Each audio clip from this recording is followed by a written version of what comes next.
Les travaux de construction des rocades sud-est et sud-ouest de la ville de Kinshasa sont effectifs. Plusieurs engins de la firme Cisco SA et ses sous-traitants ont envahi les zones inoccupées du tracé et procèdent actuellement au dégagement des emprises et autres terrassements. Sous la conduite de l'ingénieur Ludovic Lemandi, chef de mission de l'Agence congolaise de grands travaux sur ce projet, ce mardi 23 juillet, nos reporters ont eu accès au site.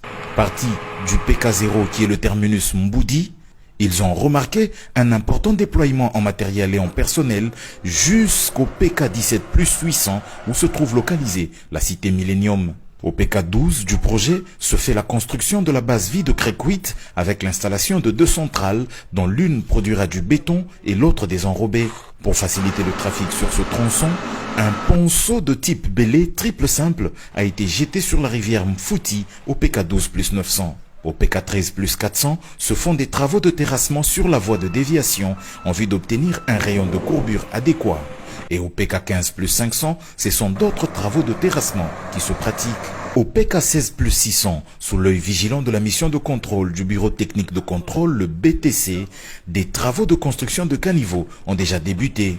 Un peu plus loin, au PK16 plus 800, l'entreprise Crécuit poursuit avec les travaux de stabilisation et de lutte anti-érosive.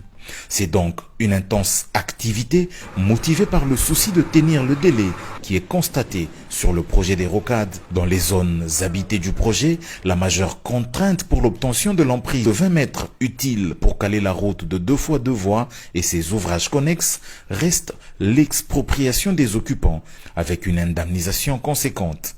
Vous êtes en train de constater ce qui est en train d'être fait sur terrain avec le déploiement des engins, de toutes les entreprises qui devraient commencer à travailler.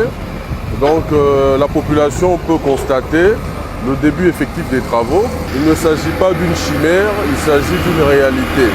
Ces infrastructures qui ont pour vocation d'améliorer la fluidité et la circulation des personnes et des biens, de désengorger la capitale, de booster le tourisme et l'urbanisme des quartiers périphériques, ainsi que d'améliorer le quotidien des populations riveraines, sont financées dans le cadre du programme sino-congolais et devront être exécutées dans un délai ne dépassant pas les 3 ans, avait expliqué Nico Nzaou, directeur général de l'Agence congolaise des grands travaux, le 22 juin, jour du lancement de ces travaux par le président de la République.